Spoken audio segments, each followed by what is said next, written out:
کی تہلکہ خیز خبر آپ کے سامنے میں رکھنے جا رہا ہوں کہ وقت آ گیا ہے۔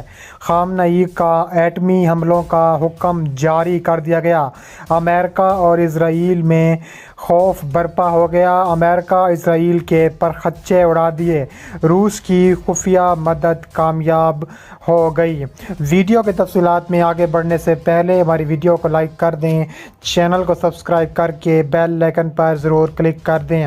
ناظرین گرامی، امریکہ اور اسرائیل میں اس وقت خوف طاری ہے کیونکہ خامنئی نے ایٹمی حملوں کا اعلان کر دیا۔ انہوں نے کہا ہے کہ وقت آ گیا ہے کہ اب ایٹمی بٹن دبا دیا جائے۔ امریکہ اور اسرائیل کے پرخچے اڑا دیں گے، خامنئی کا بڑا اعلان۔ دوسری جانب یوکرین کی مدد کرنے پر روس کی خفیہ مدد ایران کو حاصل ہو گئی۔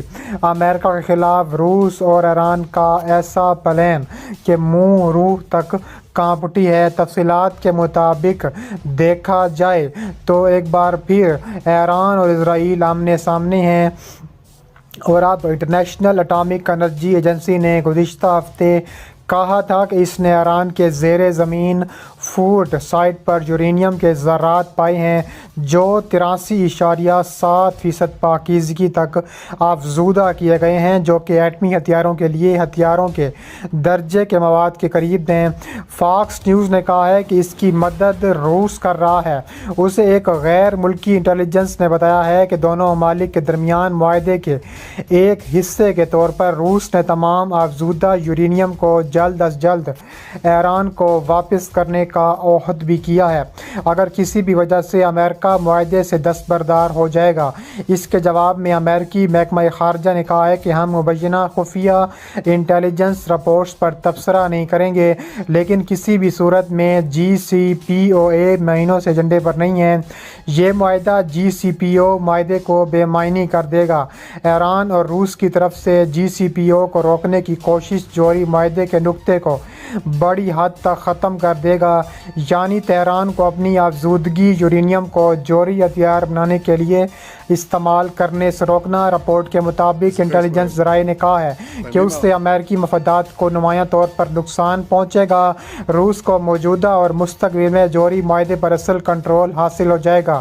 ایران کی اقوام متحدہ کے مشن نے روس کے ساتھ خفیہ معاہدے کی تردید کی۔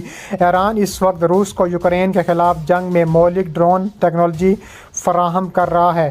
یہ واضح نہیں ہے کہ آیا روس اور ایران کے درمیان افزودگی یورینیم کا خفیہ معاہدہ جو جولائی اور اگست میں سامنے آیا تھا، ماسکو کو تہران کی فوجی مدد کے لیے کوئی جواز ہے۔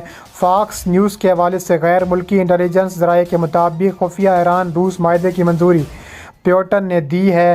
اس کے علاوہ 2015 میں JCPOA اور دیگر عالمی طاقتوں کی طرف سے لاگو ہونے کے بعد سے بہت زیادہ تنازعات میں گھرا ہوا ہے۔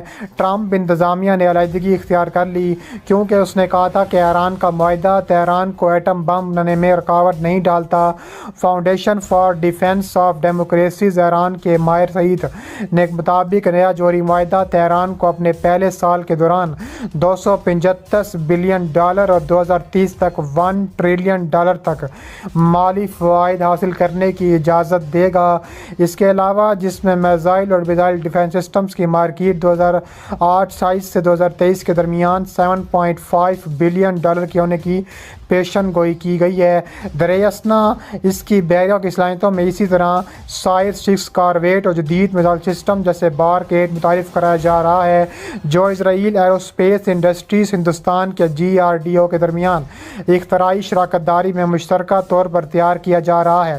اسرائیل اور سعودی عرب اور متحدہ عرب امارات کے بعد مشرق وسطیٰ کی تیسری سب سے بڑی دفاعی منڈی ہونے کے ناطے دفاعی کمپنیوں کے لیے انتہائی منافع بخش مواقع بھی فراہم کرتا ہے۔